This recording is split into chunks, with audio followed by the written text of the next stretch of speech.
Coming from the Caveman Studios in Buffalo, New York. Welcome to Caveman Corner with your host, Jeff. Captain Caveman! Thanks. Click subscribe and the bell. Do it now! Hey everybody, we're here live. We got Jessie James, WBC Super Featherweight Champ. How you doing, man? Thanks for coming on. Thanks for having me. I appreciate you. Doing well. Thank you. Yeah, no problem. You're coming to us from Texas? San Antonio, Texas. Oh, man. And you guys are where? In New York, right? Yeah, we're in Buffalo, New York. We're getting ready Buffalo. for the Awesome. eclipse, man. We're ready for it. Oh, hey, it's going to be here, man. Everyone's coming to San Antonio and the surrounding area to see the eclipse. But it may be a little cloudy, but maybe not too much, but we'll find out. Yeah, same here, man. We got like 1 million people in. For our city, that's a huge amount of people. So yeah, it's crazy around here. That's good. Yeah. So we're gonna start out. We'll start out with what we got going on right now. So you're still in the game. You're still coaching. You got gyms, and we were just talking in the green room a little bit. You're about to start a huge project for a new gym back to where you started from. Man. Can you tell us a little bit about that? Well, I've had at one point. With my sons, I had 3 gyms here in San Antonio.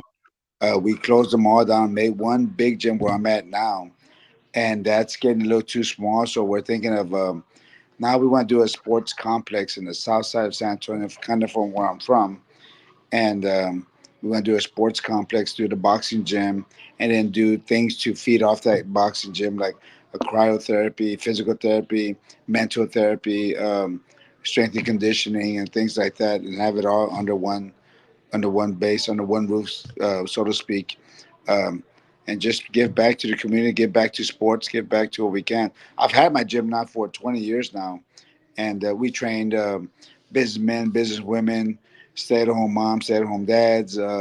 We trained the Spurs. We've been training the Spurs for the last 20 years now. So, it's a good little business that we have, and it's just not. It's the brand. We have a Leija brand here in town, and it's strong, and we're going to build up on that brand with the new facility. That's amazing. I'm a gym owner myself. I own an MMA gym, and man, it's crazy how much work it is. And I can't imagine like having one boxing gym and then moving it into like a bigger facility, and then you got 2, and then you move them all into a bigger facility. What's that like? Well, it's a lot of moving around because when we had the 3 early on, my sons were running one. One of my best friends was running one, and then I was running one, and we were, obviously run them all together. But then we said, let's close them all down when pandemic hit and said, let's make one big one so we can all be under one roof with a lot of space. So this one we have it now is 8,000 square feet, 2-story, or a balcony. So it's huge. And then now we're thinking of building another one on the south side, but we're thinking of doing it as a complex, a sports complex. Maybe we hadn't even thought of a name, but maybe the Leija Sports Complex or the Leija brand sports or whatever. And just go from there. But we have a lot of good people behind us. We the Spurs and stuff like that help us out. It's our name. One thing about our name, it's a very trusted name here in San Antonio. So people want to help, people want to get involved, and the mayor or whoever it is here in town, the Spurs owners, they all want to help and they all want to get involved. So it's a great community that we have here in town. That's awesome, man. I mean, being a champ, that's got to help out with getting things moving along too. Yeah, you know what, and it helped. And I'm sorry, I'm cutting you off too, but it helps though. Having that name recognition, but more than anything else. And the reason I want to talk about this is because from day one, when my manager signed me up, the first thing he said, he goes, "You may never win a world title, you may never make it in boxing, but if you can keep your name clean and do the right things in town."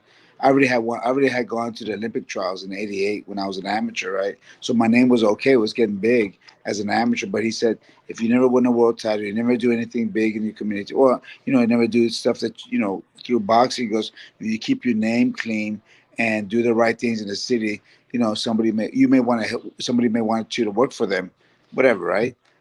And so I've done that all my career, and now our name is very clear here and clean in San Antonio. Our boys do a great job. They don't get in trouble. We do the right things here in town. We have charities, we have foundations, we have golf tournaments, we have big galas here in town, and we give back to the city, and that's helped me through not just boxing. Boxing got me here, but my reputation, our character has carried us on. Awesome, man. Are you religious? Do you have faith?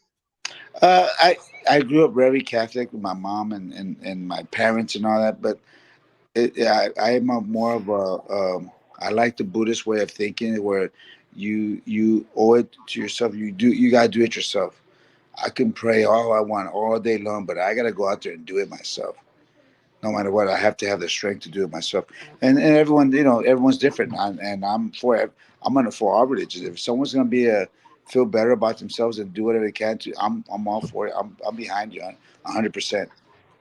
I love that, man. I think it's so cool that you kept your name clean and you're doing all that. It has nothing to do with faith. It's just the person you are. Sometimes that means you're stronger of character than people that are do it because they're scared of God or Yeah. scared to make a sin or stuff. That's Well, there's another thing too is Buddhists say our religion is love and peace.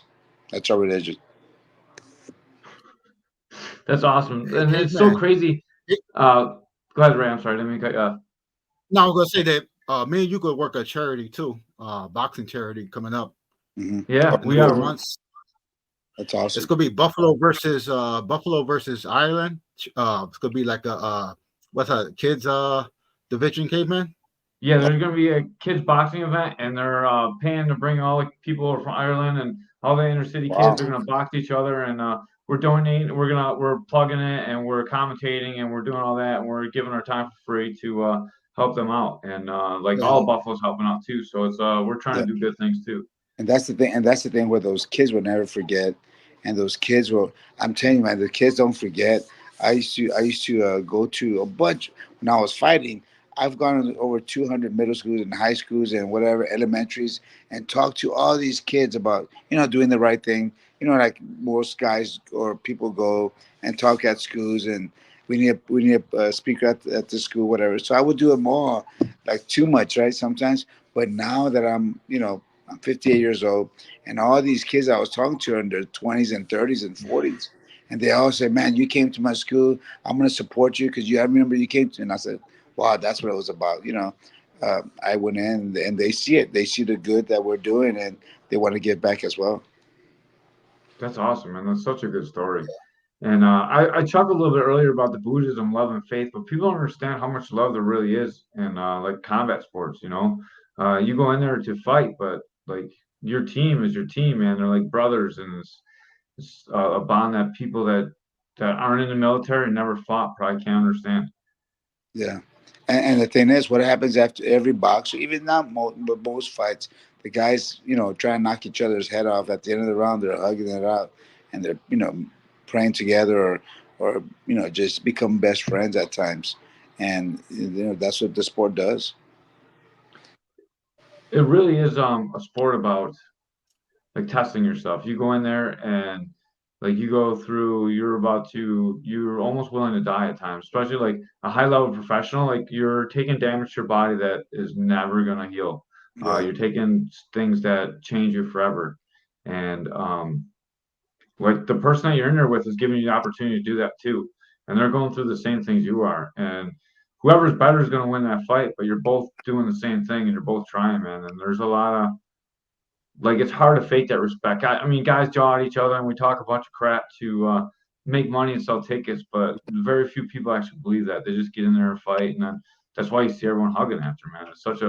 There's yeah. so much honor in the sport. And you know what? I was talking to this about with some other people a couple of weeks back. Is you're right, 100% that the fighters may hate each other, they whatever it is, but there's a mutual respect for both, because we both got to get in the ring, we both got to fight. But who I respect the most out of all, the fighters that go into the fight, I respect the guy that has a losing record and goes and fights the guy with the winning record, because that guy with the losing record, think about this, he knows he's gonna lose, he knows he may get knocked out, and he still steps into the ring.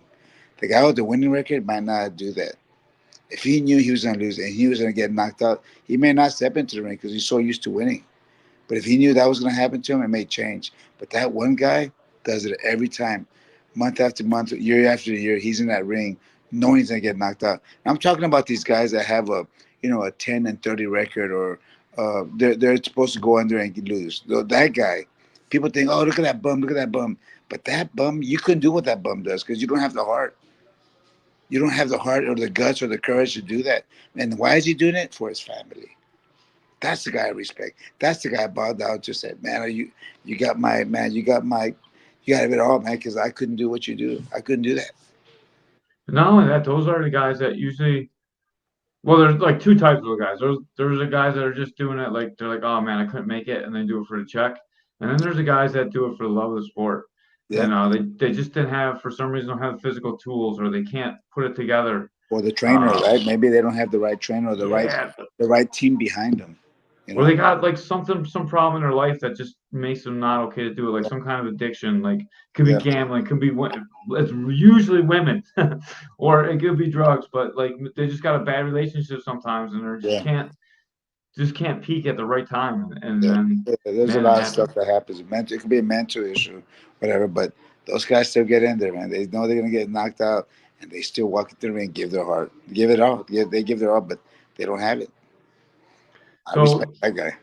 yeah, man, that's a tough way to make a living. Yeah, it Um, is. there's there's a lot easier ways. It's probably way easier to have a regular job than do that Yeah. for sure.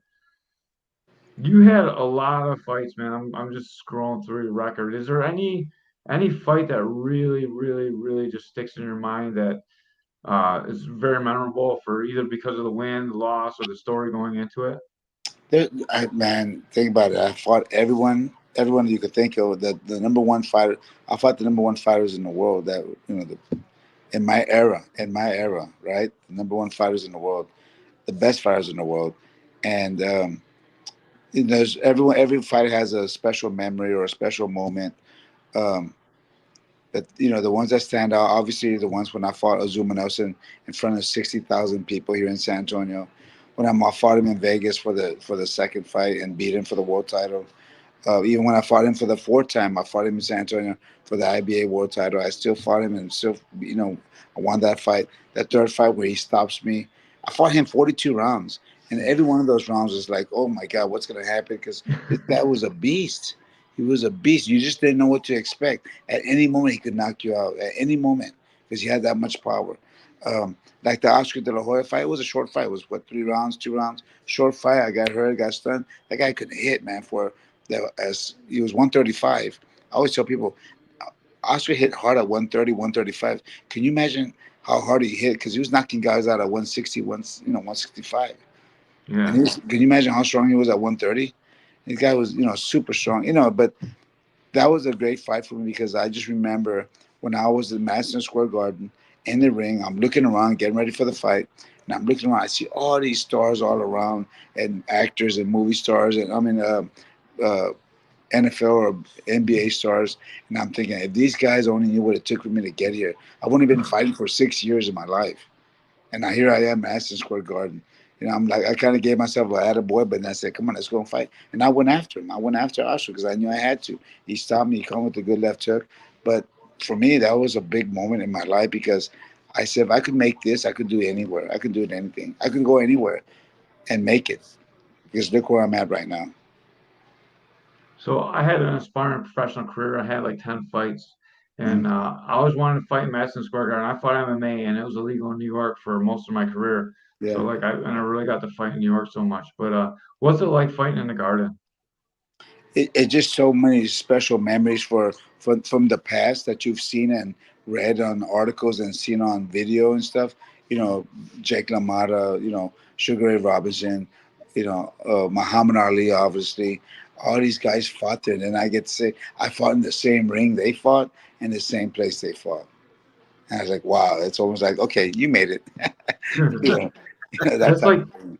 fighting in Madison Square Garden is like I made it. Like it doesn't Yeah. matter what event you're in. If you're fighting in Madison Square Garden, you made it in whatever sport you're in, and that's Kind of like singing at Carnegie Hall or something, right? yeah, dude. It's just that, and Yeah. I've never seen a fight there, and before I die, I'm gonna go see a fight there. Like the New York City is not that far. It's only like what 500 miles away. Like Yeah. Yeah. I'm definitely gonna do that. So I'm gonna take Ray, and we're gonna go see some someday. This guy, Oh it's just any fight because it's just like wow, you feel it like wow, this is yeah. cool. And I fought everywhere, right? I fought Vegas, Mexico. I fought in Puerto Rico. I fought in Australia, and New York is just something different. What's it like fighting in Australia? I mean, that's a long flight. That's a lot Oh, of recovery time. so when I fought I went out there for I think 2 weeks ahead before the fight, and when we got it was they put us on a flight. And we went from San Antonio to Utah, Utah to L.A., L.A. to Sydney, Sydney to Melbourne. It took me 32 hours by the time I landed. Wow. Man. Then I put my wife in the same flight like a week later. She got there in 20 hours. I was the opponent, right? They're not gonna put me in the best flight. They put me in Yeah. a 32-hour flight. My wife made it in 21 hours, but still, we had the best time. We had the best. They treated us so nice. They loved Texans there. The people that were, we had a staff that was just for us, and they were the best staff ever. Uh, I just loved it. The fight was didn't go my way, but I just loved the atmosphere, the people. Costazu and his family were great. Everybody was great. Is it difficult to fight with that long? Like 2 weeks is not really a long time to acclimate to a different time, like different temperature, different weather. Like, was it really difficult or? I don't know. I didn't feel it. Well, I did. My cardio, my condition was different, but it was for other things that had happened prior to that. Um, but it wasn't too bad. 2 weeks wasn't too bad. I was able to acclimate uh, to the conditions and stuff, but um, it wasn't too bad. The fight for me, fighting Costa was not. He never really hurt me. Like I had a busted eardrum that was bad. I had bruised ribs. I mean, fractured ribs from before that were bothering me really. But everything else was not too bad. He really didn't hit me hard enough for me to say, okay, I knew it was a real fight, but I never got hurt. But it was a good fight, but I never got hurt. But I got my eardrum busted. They saw that blood coming out of my ear, Yeah. but they stopped the fight. But more than anything else, it was mainly my rib that was messed up throughout the fight. Oh, But that's we all, Hey, Je- but we all fight hurt. Fighters fight hurt.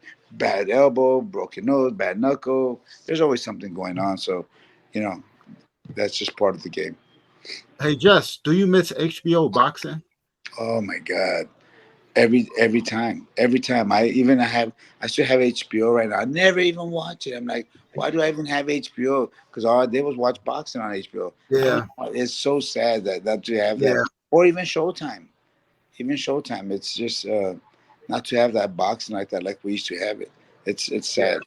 Yeah, it is. Do you think that the loss of HBO and the loss of Showtime is going to make more fights like Jake Paul and like all these YouTube and UFC guys coming over to fight boxing more popular because there's no real carrier for boxing now, and now it has to be pay-per-view, and you have to get something wild to sell the pay-per-views. Do you think it's going to really hurt boxing? Well, I think it's I hate Jake Paul's doing his thing, and he's making money, and Mike Tyson's going to help him out as well. And but I just don't call it real boxing. I mean, I don't mind it. I can't blame. I don't hate the guy for making all that money, but don't call it real boxing. Right. It's not a real sanctioned fight. You cannot say you're this, you're that, because until you fight, who's the best fighter Jake Paul's fought is Tommy Fury, right? Yeah, Yes. And that yeah. guy was not a very good fighter either. He's 7-1, and he lost to a guy. Either way, so you don't call yourself a real fighter until you do real fighter stuff. That's what I say. Yep. You I know, agree 100%. yeah. But I can't. I, I don't blame the guy for making that money either.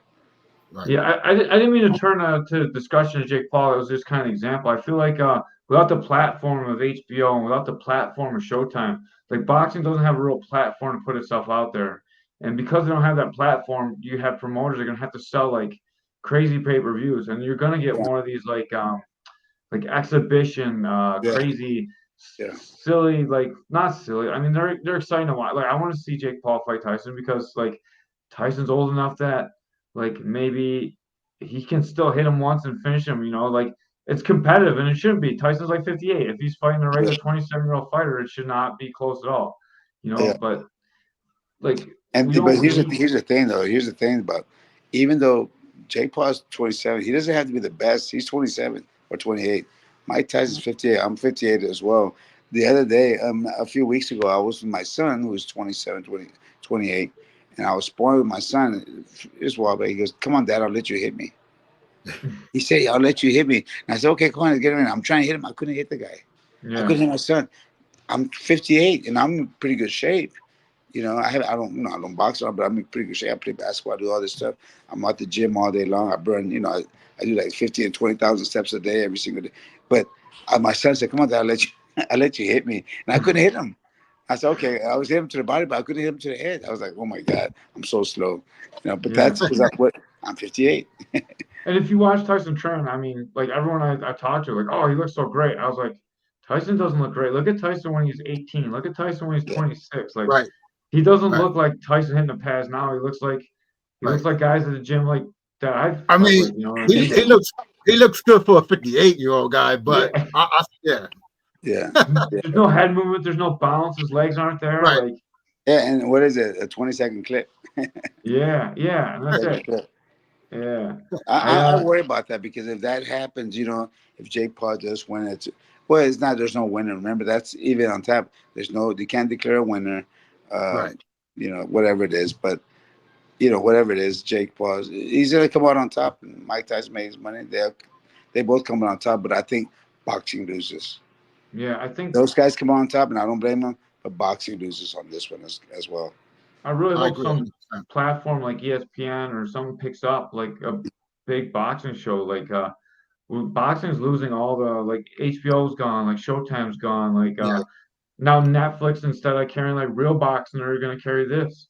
Yeah. Like yeah, boxing needs somewhere to go to showcase itself. It's such a beautiful right. art, and people aren't seeing it. And I just hope that there's a platform for it Yeah. comes out soon. I think this is probably the beginning of a bad road for us for a while. The boxing fans and the boxing community is that you're right. It's not going to get better. It's not going to get better. We keep doing this YouTube stuff. These fighters now all these UFC guys are coming into boxing so they can make their money, but it's not real boxing either. It's.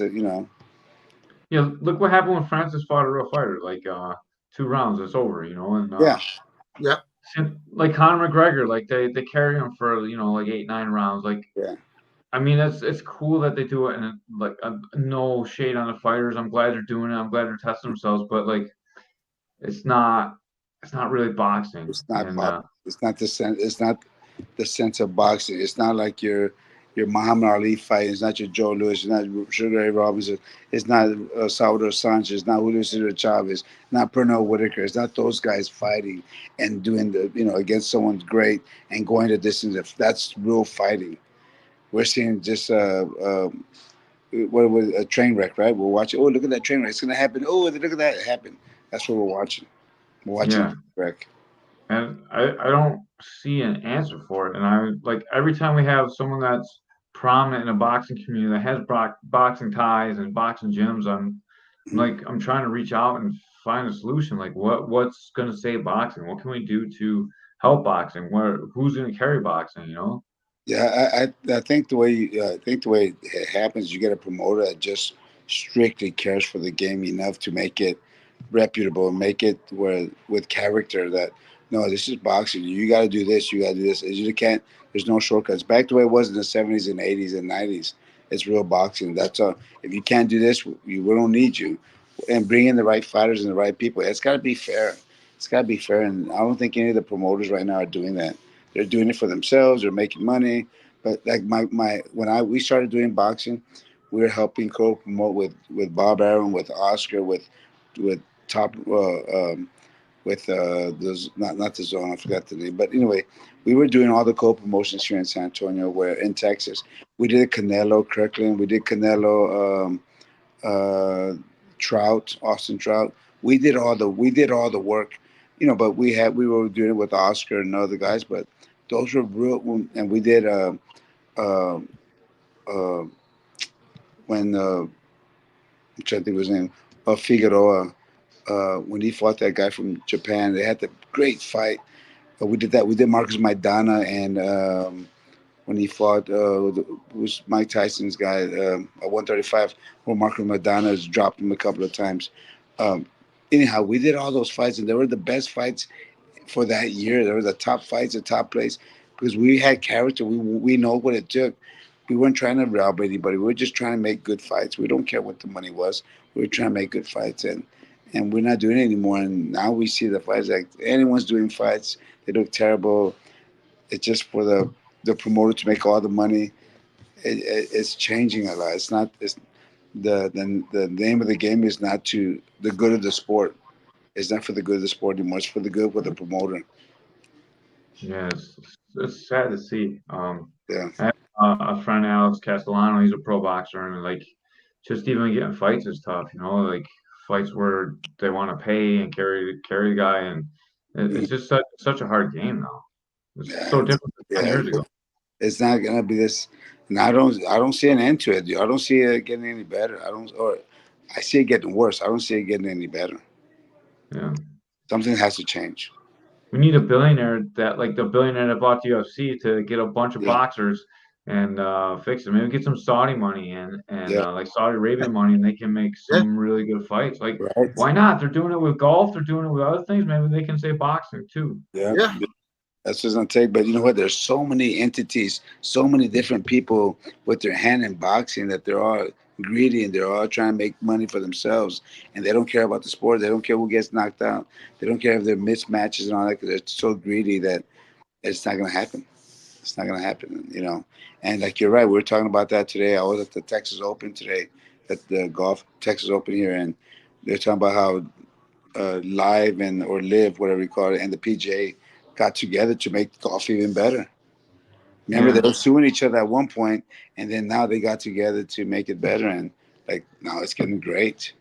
yeah, And dude, it's getting exciting. Like people are watching, talking about golf. Why are they talking about golf and not yeah, fighting? Who watches golf? yeah, No offense to golfers. Like I, I play frisbee golf. That's close. yeah. Hey Jesse, what do you think about the bare knuckle fighting, the boxing, bare knuckle? So I'm not against it. I'm not against it at all. It's tough. It's a tough sport. It looks more brutal than well, it looks brutal, right? But Right. if you think about it, boxing is probably worse because there's more punishment. It goes lasts longer. It's just like MMA. MMA may seem worse, but it's not. There's more trauma, more head damage to boxers than there are to MMA fighters. Um, but MMA looks rough, right? Well, same Right. thing with bare knuckle. It looks worse because the guys are getting beat up and cut because there's no padding. But if I hit you and you get cut so bad, or if I hit you, you get knocked out, the fight's over with, right? Yeah. What happens in boxing? I hit you with a glove on, right? You get hurt, you get dazzled, you get hurt and they give you an 8 count, you come back, you fight again. You get hurt again, you get another 8 count. There's more damage, more punishment with gloves because it lasts longer. It's 12 rounds. You're not gonna do that with the bare knuckles. It's gonna be short and Right. quick, so there's less damage to the person. That's what they're finding out. It's like a football. Remember back in the old days when they wore those small leather helmets? They didn't get hit. They didn't get hurt as much because those guys knew how to get out of the way. They Yeah. weren't trying to get hit, their heads hit. But when you put a headgear on them, then they start getting, oh, they hit me, I have a headgear on. And that's Mhm. almost the same concept. Yeah. You had a very long and a very illustrious fighting career. How do you feel after all these fights? Do you feel any damage? Do you Well, if you like? ask my wife, she probably tells you I'm damaged. But I really think I got lucky. I really think I got lucky. And I think the reason the where the luck came in was because one, my dad was a fighter himself and he trained me. And my dad was, matter of fact, my dad was the first San Antonian to ever make it to the National Golden Gloves Finals in 1958 or 59, one of those 2 years. And so, but he was a rough, tough. My dad was a 112 pounder, fought at the end of his career 147. Mm. But back then they were just fighting to make a little bit of money. My dad and my mom didn't have a lot of money, so my dad would just fight to make money. But he was pretty good. He was strong, and either you knocked him out or he's gonna knock you out. It was one of those things, right? And but he always, when I would train, he was my trainer from day one all the way through. But when we were in the ring, I'm sparring, he gets hit, and I get hit. He goes, "You don't have to get. Why are you getting hit?" He get mad at me as a father would, right? And I said, "Hey, Dad, I'm in boxing." He goes, "Yeah, but you don't have to get hit." He said, "It's called boxing, not slugging. It's called boxing. Put the art in the sport. Put the art in the sport." And so Every time I had to sport, whatever it did, I had to make sure, hope Dad don't get mad, and I would move my head, do whatever I could, and I think that was one of the reasons why I'm able to be or able to do what I do nowadays, and also it's probably because I didn't start fighting until I was 19 years old, so Mm. I didn't have all the wear and tear on my body by the time I was 19 or 20 years old. I started at 18, 19, turned pro at 22, and I had a 17-year career. Man, you made the wow. I assume that you were fighting like way younger than that. No. Wow, to make the Olympic, dude, you're something special, man. Yeah, That's I had incredible. 35 Yeah, fights. I had 32 fights. No, I had 33 fights when I made the Olympic trials. When I won the Olympic trials. Man, Yeah, that's I Jesse. and I only Hey, been fighting 2 years as an amateur. hey, Jesse. I gotta say this though. I gotta say this. Me and Caveman talked to a lot of boxers, right? Hmm. Retired boxers, and you sound great compared I to these appreciate guys. that. Thank you, and I see that, and I've seen that too. I tell people, I go to the Hall of Fame a lot, quite a bit, right? And you see the damage that boxing does, and these are the best fighters in the world. The Hall of Fame, the guys at the Hall of Fame, all of us, right in the group, we're all there. There's like 40 of us, and you hear the damage that boxing does. And I'm saying these are the best guys in the world. Can you imagine the guys that didn't even get close? The Yeah. guys that took beatings. That man, you got to feel bad for those guys. And I just say I got lucky. There's some fighters out there got lucky. Oscar, look at Oscar. He's been fighting since he was 6 years old. Shane Mosley, all those guys, they do well for themselves. I got a couple questions that came up while we were talking, and I didn't want to stop the flow of the conversation. Yeah. You fought Oscar De La Hoya, and now you do business with him, or at least you did in the past. What is it like to do business with someone that you fought? Well, that's it. Like I said, we all become friends. There's some guys that had knockdown dragouts, and we're not best friends, but good friends because we respect each other. I respect Oscar. We were just in there for the sport. I probably respect him more as a fighter than I do as a partner in business, but that's another story, right? That's another story. But um, and that's just what happens. He's Oscar's doing Oscar. I was with me. We got had a chance to do some big fights here in town, and we did them. We made some great fights here in town. We did the fight when Canelo fought Kirkland in Houston. We had 33,000 people. When he fought Trout here in town, we had 45,000 people. So we did a lot of good stuff. So I'm going to ask this, and you don't have to answer it if you don't want to. Dana White hates Floyd Mayweather, and or not Floyd Mayweather, hates Oscar. Oscar De La Hoya. I'm sorry, Yeah, yeah, hates Oscar De La Hoya, and like he said, he's an awful businessman. And a lot of guys in the MMA community that did that show with him said he's not that great. And you kind of alluded to maybe he's not the best business partner. Is that true or is that not true? Like it's hard because when someone from another organization trashes someone, like you never know. Is it true? Is it business? Like because of course Dana White's gonna hate everyone that competes against UFC. yeah. But I kind of want to know like the truth, and like you seem like a kind of guy that would be honest with us and tell us like what it's really like to work with Oscar. I mean, Oscar's good to work with. I mean, we did huge events. I just think that uh, Oscar's the type of guy that is more concerned about keeping it all to himself or inside the company. Like, no, I gotta pay, but I really don't want to pay this. Whatever it is, that type of thing. So um, we did a lot of work with him, but it was a lot of stuff that uh, we weren't. And it was all contracted though. It was all stuff in the contract. So we were trying to make it work, even though but it was just hard to make money the way the contracts were set out. But I that's got you. business. But that's Yeah. business. We didn't have to do it. We wanted to do it because remember what I said. We are trying to make the sport better, right? So we Right. weren't trying to make all the money in the world. We just wanted to make a little bit of money. That's all it was. We are just trying to make a little bit of money just to make the sport big. But the fights were huge, right? These fights are huge. 42,000 people, 32,000 people, and all that. And, but it was all contract. It's not their fault or whatever it was, but it was just hard to make money. Yeah. So what you're saying is like he's tough to do business with, but he's not like out of control. He's not No, wild. no, He's no. not We like all did, those we did. things like Dana saying. No, no, not at all. I could never say that. Yeah. Okay. That's kind of what I wanted to clear up because like it's so hard when you hear like people badmouth other people that like are legends. Like he's a Yeah, legend in the sport of boxing, yeah, and like you always kind of want to know what's. It's not like we're ever gonna get Oscar De La Hoya to come on here, so yeah. like just trying to ask people that do business with him. Yeah, just and we did a lot of business. We got play golf with Oscar. We did all kinds of stuff. We play golf, have dinners, and hang out for a lot. And he's cool guy. We play golf. We laugh a lot. We joke around a lot. Tease each other a lot, whatever. But he's a business guy. He's a business guy. He wants to make money for Oscar De La Hoya, and I can't blame him for that. Um, I just think my thing was if we're doing business with you and we're working just as hard as you are, it should be almost equal, but it never was. But he has a name. We're big boys. We need to sign contracts. We know we're good. You know. Yeah. So we should shake him down for some money for you if we ever see him. Yeah, Be like, yeah, yeah. shake out a few Hey, hundreds for Jesse give James. us Let's money. go. Yeah. So I had I like a should little. talk. I should talk to him. No hard feelings. It just Yeah. that's the way it I goes. was. That's I boxing. was. I'm sorry, I didn't mean to cut you off. I thought No, you're done, and I started talking. I was gonna ask you. This is why I had that like Freudian slip earlier. I was gonna ask you what you think about Floyd Mayweather. I know you beat Mayweather, and like, what do you think about everything he's done in his career? Is he good for boxing? Is he not good for boxing? Like, do you like that he's doing all these exhibition fights? Like, what do you think? What do you think about Floyd? I don't mind him doing. I really admire Floyd Mayweather. I really admire him because not only has he had a great career, he fought everybody, had a great career. When he retired, he says, "I'm retired," and still did exhibitions. But he said, "Hey, I'm retired.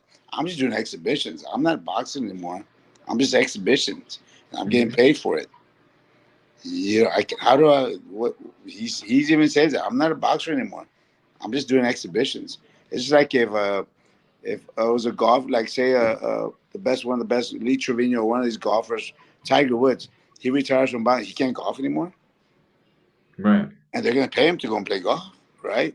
They'll invite him to go. So all he's doing is doing exhibition. He didn't say he's fighting. He's not saying. He said, "I've had my career. I went 50-0. Now I'm doing exhibitions and I'm getting paid for it. Why hate the guy? He's not. He's not. The Jake Paul is the one saying he's the best fighter in the world doing exhibitions. You know, Jake Paul's the Yeah. one saying I'm the best fighter in the world doing exhibitions. So that's Yeah. That's there's no. true. That's And true. Mayweather, people people don't like him because a lot of people don't dislike Mayweather because he was too slick, didn't get hit. But I remember when my dad used to tell me, boxing is called boxing. It's not called slugging. It's Right. called hitting and no one get hit. Remember Willie the Wisp, Willie the Willie Pep? No one could have hit that guy either. No one hated him. He fought back and he knocked guys out. But Mayweather fought the best guys in the world, and he wasn't no. Remember, Mayweather was a knockout puncher early on in his career. Knocked everybody out. Yeah. He To got those bad hands, hands. He man. got bad Yeah. hands, and he had to change his game all over again. So what was his game now? Let me outpoint the heck out of you. Let me outbox you. And people hate him for that. No, that's what it's called. It's called boxing. I'm not Right. turning on. I don't. I'd rather watch Jorge Linares, those type of guys, Alex Dragoy, all these guys box than just two guys going at it, slugging each other out. Because I'm never gonna learn anything from those two guys slugging each other out. It's a brawl. It's just a fist, well, not fist fight, but it's just a brawl and all out war. And these guys are just going at it. People love that, right? People love to see the war. But it's the Right. same way as people, like I said, people should like to see that train wreck. Oh, watch that train wreck. It's gonna wreck. Oh, yeah, it happened. They love to see the train wreck, right? Or people are driving down the street. Oh, look, those two cars are gonna hit. Watch, watch, watch. They hit each other. Oh yeah, they laugh. People love to see the car wreck or the train wreck, but they don't always appreciate the technique of the sport The of science. of punching and not getting hit. The technique, the art. It's an art. I teach people at my gym the art, how to move, how to slip. Why do MMA fighters do what? When you punch them, they lean back so they can kick, right? What do fighters do? You lean forward so you can slip and make and counter. That's your art. Make them slip by an inch and counter to the ribs or counter to the liver or catch him with the left uppercut. Whatever it is, that's your art that we're trying to teach these guys. Not to go in there and knock the guy out. For sure. One of the things that I really like about Floyd, I thought you were maybe going to hit on is like his dedication to the sport and the art. Like I don't know how old he is, but he's still putting all kinds of road work in.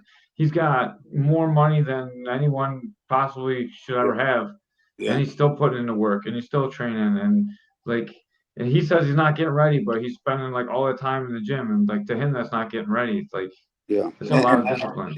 The thing is, he would get up, he'll outwork everybody, all his sparring partners or whatever. You get him up at 3 in the morning, 4 in the morning. Let's go and run. Come on, y'all want to run? Let's go and run. No, I heard some guys that were in camp with him. So this guy's amazing. They couldn't keep up with him because he wake, 3, 4 in the morning, wakes up. Let's go and run.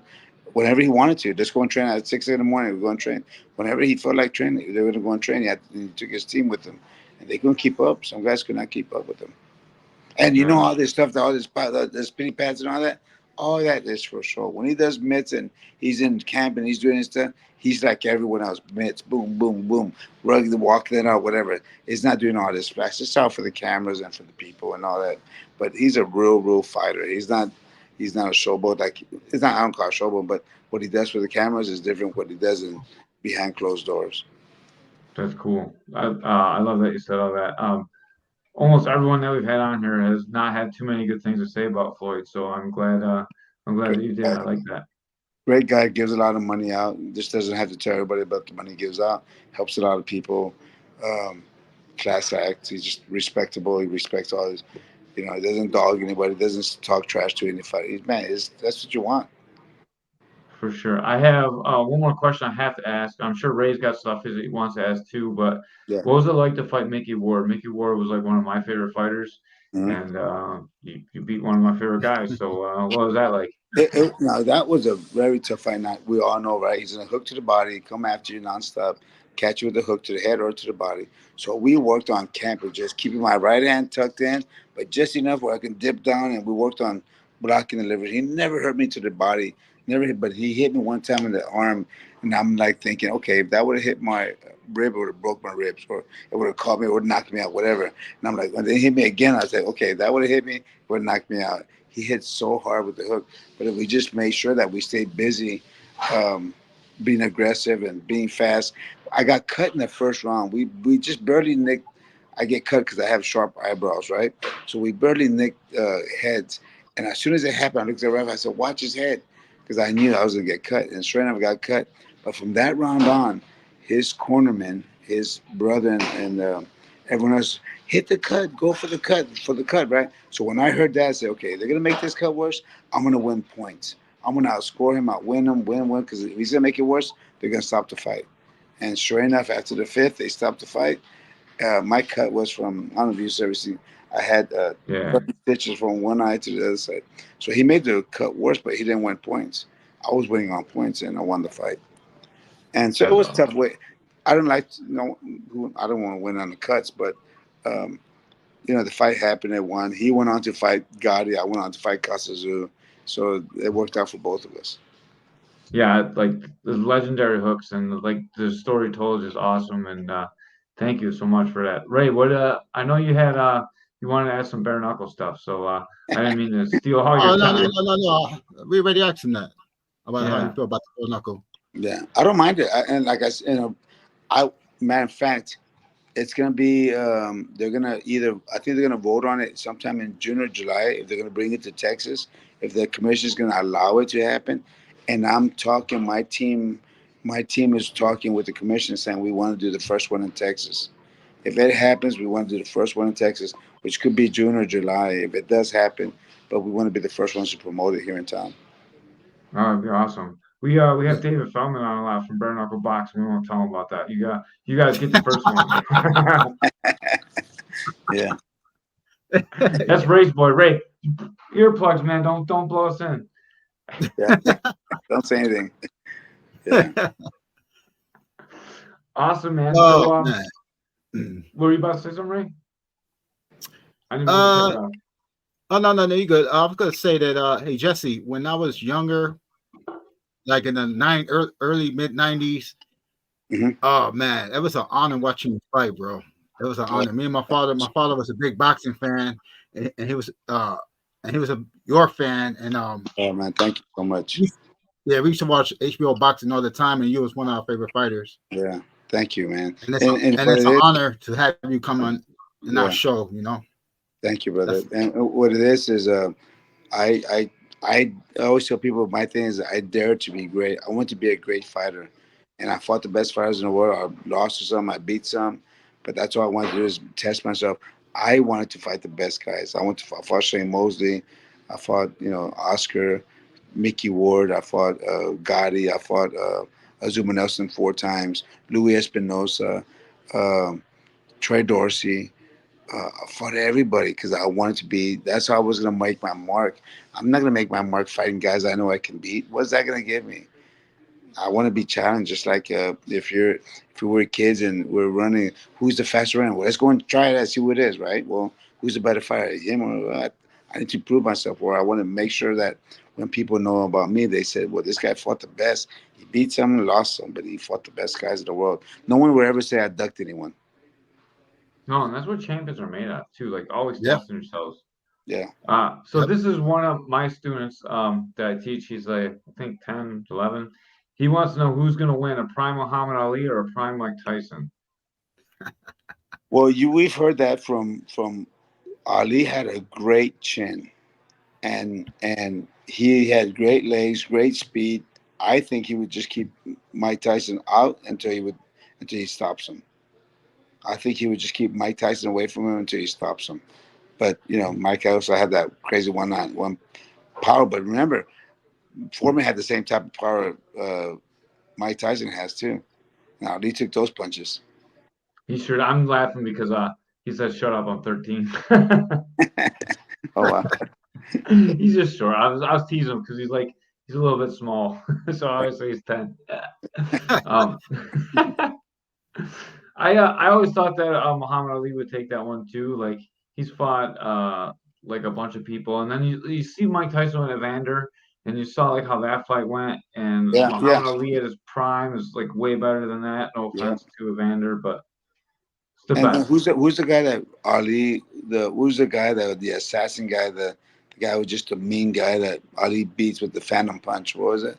Who's that guy's Oh, name? Sonny, Sonny, listening. Sonny Liston. Think about that, right? Sonny Liston Yeah, and Tyson won 2-4 different fighters. yeah. Muhammad Ali's the best in the world, so I Yeah. always go with him. Like And so here's a story. So just a quick story. Not that has what does. Um, 2005, I retired from boxing in January after the Gotti fight. Right, I retired from boxing. In about April or May, there was a teachers convention here in San Antonio, and Muhammad Ali was the guest guide, not the guest. He was the guest here in town, right? So they had a big convention at a big hotel, and I called my attorney. I said, "Man, I gotta meet Ali. I'll never meet him if it's not today. Never meet him. If I, try to get a chance to meet him somehow, right?" So let's go to the convention. He goes, "Okay, let's go." So we went to the convention. Walk up to the front desk where there's a lot of people, a bunch of ladies taking the registration or whoever's coming in, and go to the girl and I said, "We were invited by the champ to come and see the champ." And she goes, yes, let me look at your name. And she's looking at the list. She goes, "I don't see your name here." I said, "I'm not on the list. We were invited by the champ to come in." I'm just making this up, right? And they weren't from San Antonio. They weren't from San Antonio because they would know me. And she says, "I don't see your name on the list." And I said, "I'm not on the list. We're invited by him." So I go about 4 or 5 people over. She goes, "Mr. Leija," she was from San Antonio. "Mr. Leija, how can we help you?" And I said, "Well, we're invited by the champ to come and see him, and we're just here to see if we can meet the champ." She just hold on 1 second. She gets up, she walks out, and I look at my attorney and I say, "Oh man, they're gonna call security on us. They're gonna kick us out. We've been here long enough." And like security guard comes out, he goes, "Mr. Leija, come on." And I'm like, "Oh, come on." So we follow the guy. He walks through a couple of doors, a couple of a hallway, knocks on the door. Muhammad Ali opens the door. oh man. Yeah, and we go inside, and I said, Lonnie's in there, Muhammad's on there, the photographer's in there, and some other guys in there. And with me and my attorney, we stay in there for an hour, Oh, dude, that's awesome. just talking, hanging, taking pictures. Just so this isn't. I already retired, right? And I already had a foundation going on that I had years before that. In '94, I started the one when I won the title. And after that, I met him. I said, "Okay, I got to do more in my community. I got to do more. I got to do more as a person. I haven't done anything yet." So that just motivated me to come on, we got to do. And we started all kinds of stuff, but um, met him, hang out, talk to him, and I have pictures of him punch. There's a picture where he's like right, he has his head around me, like real close like that, but his hands in my pocket trying to get my wallet out. You know, it's funny stuff, man. I was just like, when I left, I'm like, oh my god, did that just happen? I'm like, I couldn't believe it. I just couldn't believe it because everyone says the same thing that meets him is he makes you feel like if you're the star. He was like, I have pictures. I'm glad that where he's like he's eating grapes sitting down, and I'm standing up talking. I'm animated with my hands, and he's there sitting down. Him and his wife just looking at me like and eating grapes, just like I had all his attention. I'm like, no, it's supposed to be the other way, right? And Yeah, when you leave, he makes you feel like if you're the greatest. Just totally changed my life. that's awesome, man. That's a great story. Yeah, That's a great way to close too. Appreciate that. I, dude, that's I'm just a picturing that in my mind, like, because I can't imagine meeting Muhammad Ali and like having the experience that you had, and Yeah, like you live boxing, you were a champion of the world, and like still he's like your hero. It's so yeah, crazy that like we all worship this one guy so much, and yeah. he's a boxer. It's just He such was an a amazing he was person. a living God, because he did so much. And I told him, I said, I admire you more for what you've done outside the ring than what you've ever done inside the ring. And he just like tapped me, like just because I do.